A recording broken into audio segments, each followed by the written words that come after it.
Fala, Davis! Bom dia, boa tarde, boa noite. Hoje falaremos sobre o map, outra matéria muito importante quando se trata de arrays, ok? O map, ele serve para alterar os valores do array. Se a gente for comparar aqui com o filter, no filter ele só filtra os valores, ou seja, ele não altera eles. Você vai pegar uma parte dos meus arrays, dependendo do que eu coloco coloco aqui no meu ternário, né, que seriam as minhas condições para poder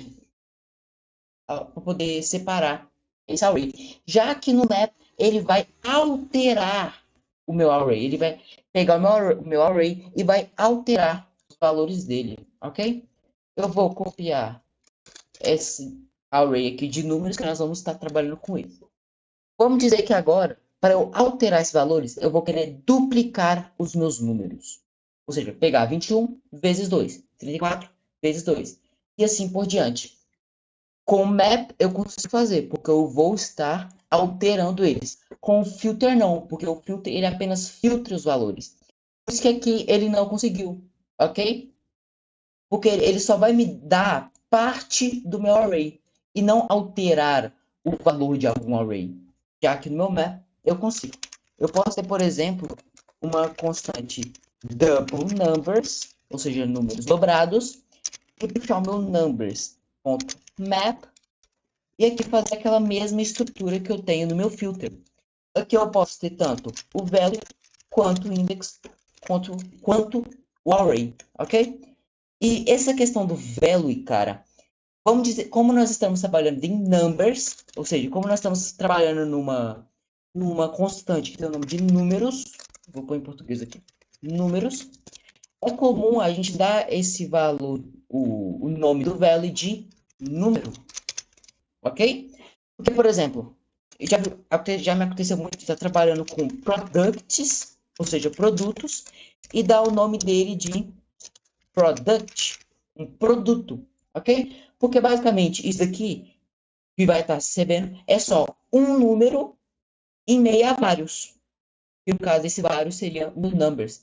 Se a gente tiver aqui um array com nome no plural, a gente tem o costume, eu pelo menos, de pôr aqui com o nome no singular. Nesse caso, number, ok? Que é um número em meio a vários números, ok? Nesse caso aqui, para a gente retornar o número vezes 2, nós vamos ter aqui o number vezes 2.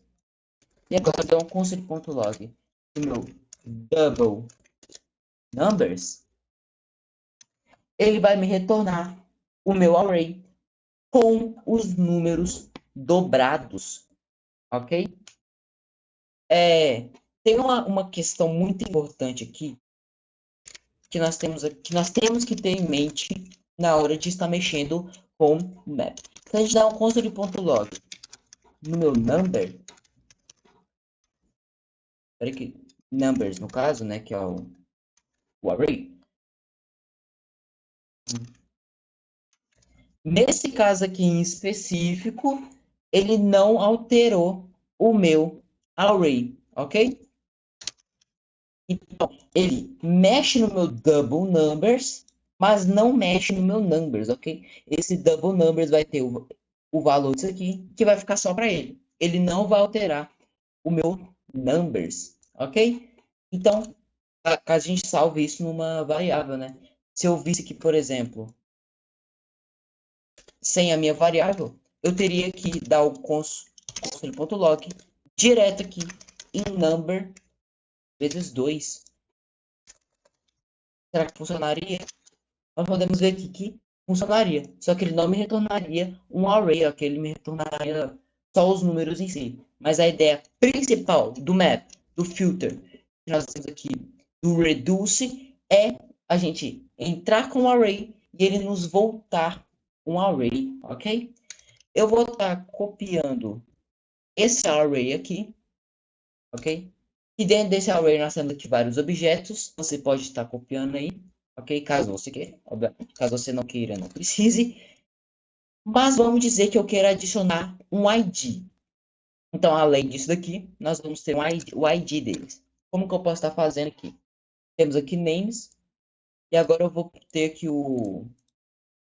vou chamar de names ID. Pode ser? Pode ser. Nós vamos ter aqui names.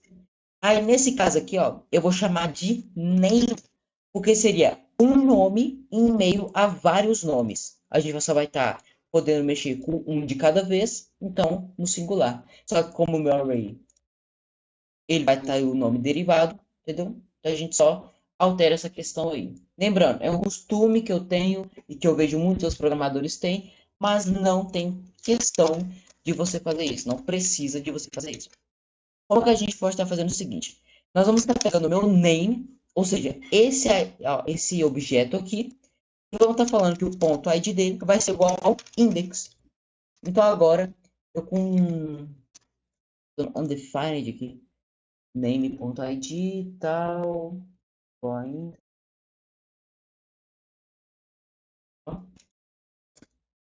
É só dar um clique. Ele vai estar entrando no meu name, vai estar entrando aqui, e o ponto ID vai ser igual ao meu index. Talvez eu tenha que retornar, por exemplo, o meu name.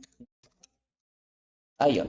Nesse caso de retornar o name, é porque a ideia do map é alterar o valor, ele só vai alterar pelo a gente der o return aqui. Então, agora eu consegui adicionar um ID nos meus nomes, ok? E se a gente der um conselho.log aqui, em names, nós vemos que os names também foram alterados, ok? Nesse caso, os names também foram alterados porque eu estou mexendo na raiz do meu nome. Esse aqui, ó. Eu não estou alterando de forma alguma esse names aqui, diretamente. Indiretamente eu estou, mas diretamente eu não estou falando assim, names ponto alguma coisa, não. Eu estou alterando o meu name. Só que quando eu estou alterando alguma coisa que está dentro do meu array, ele acaba passando essa propriedade para o pai. Então, nesse caso, a gente teria que ter um objeto próprio para que ele não altere os dois. Então, a gente teria que, por exemplo, um new object, ok? Que seria todo o meu name. A gente já viu aqui que isso daqui é os spreads, né? Que seria tudo que eu tenho no meu name. Só que agora o meu new object.id vai ser igual ao meu index. Então retorno o meu new object, ok? Então se eu mando aqui agora, nós vemos que no primeiro, que é onde eu estou fazendo aqui o meu map, ele altera, e no segundo não. Porque agora eu não estou alterando diretamente o meu name. Eu não estou falando que name ponto alguma coisa é igual a outra coisa. Eu estou pegando o meu name, pegando o valor do meu name, que seria isso daqui, passando para o meu novo objeto e alterando o novo objeto. E aí esse return vem para o meu names ID, sem eu ter que alterar o meu name. Porque se alterasse esse name aqui, ele viria para o pai dele, que é o names. E João, e aqui? Aqui eu não estou alterando, eu só estou pegando o valor do meu name, todo o valor do meu name, né, por causa dos spreads, e passando para o meu new object, ok? Então, o map é algo muito importante, ok? Eu acho que os momentos que eu mais usei o map é quando eu estou trabalhando com React.js, que é um framework de JavaScript. Framework de JavaScript. Que é um framework que é como se fosse uma outra linguagem, só que derivada de JavaScript, ok? Eu pretendo ensinar React aqui nesse curso. Se o curso alongar o suficiente, eu pretendo sim ensinar React.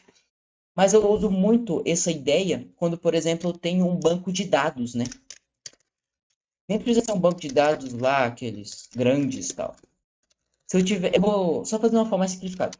Se eu tiver aqui esse banco de dados mesmo, esse de nomes aqui, eu chego ali, como nesse React, eu consigo juntar HTML com HTML com JavaScript, eu consigo falar direto aqui, ó. Eu vou ter uma lista, uma UL, não sei se vocês já aprenderam HTML, mas uma UL seria uma lista não numerada, basicamente. Mas é uma lista. E eu venho e eu falo que no meu li, ou seja, nos itens dessa lista, eles vão ser os meus names.map. Então, eu consigo estar filtrando cada um deles e passando o valor de names.nome, nesse caso aqui, ó, para um item da minha lista, que seria uma li. Então, a gente usa muito map, pelo menos eu, né, uso mais map no React, onde eu pego um banco de dados e eu faço uma lista com os itens desse banco, fazendo o map, onde eu pego aqui o meu banco de dados completo, faço o map para ele me retornar apenas o objeto, e na hora de pôr no HTML, eu só seleciono exatamente o que eu quero, ok? Mas isso aqui vocês não precisam se preocupar por enquanto, porque nós estamos focando aqui sobre a base do JavaScript, ok? No mais é isso. Qualquer dúvida, é só falar. Muita gente me perguntou se precisa ser dúvida só do curso. Não, pode ser dúvida de JavaScript também, dúvidas sobre game dev também, né, cara? Que eu sou um game dev também. Então, perguntas no geral envolvendo programação são bem-vindas, ok? Mas, qualquer dúvida é só falar. Falou!